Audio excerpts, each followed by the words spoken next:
Un an après, si l'eau a coulé sous le pont de Ripoll, la ville d'origine des terroristes de Barcelone, les habitants, eux, sont partagés.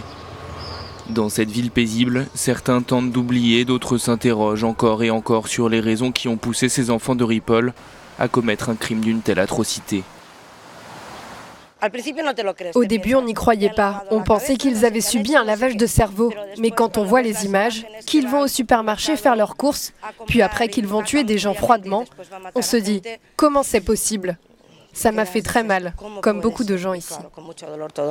Encore aujourd'hui, les familles de 3 terroristes vivent ici en périphérie de Ripoll. S'ils ne sont pas considérés comme des parias, leur vie est devenue difficile. L'objectif des institutions locales, promouvoir la cohabitation entre les communautés. Il y a eu un désir énorme de faire quelque chose pour s'assurer que cela n'arrive plus jamais.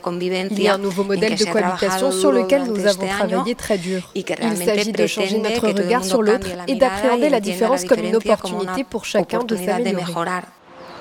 Derrière cette porte, la mosquée anciennement dirigée par Abdelbaki Es-Sati, le leader de la cellule terroriste à l'origine des attentats de Catalogne.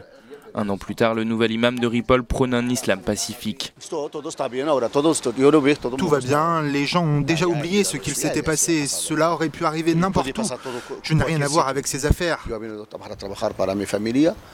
Je suis venu pour travailler avec ma famille et mon travail est honnête. Je ne fais rien de mal. Je m'entends bien avec tout le monde. Oublié pour avancer. Mais ici, il faut également comprendre les raisons qui ont poussé des adolescents bien intégrés à commettre une telle attaque. Il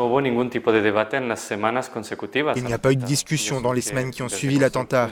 De notre point de vue, c'est inquiétant puisqu'aujourd'hui, il n'y a rien qui nous assure que cela n'arrivera pas de nouveau. Cela peut se reproduire et c'est une menace pour la Catalogne, l'Espagne et le reste de l'Europe.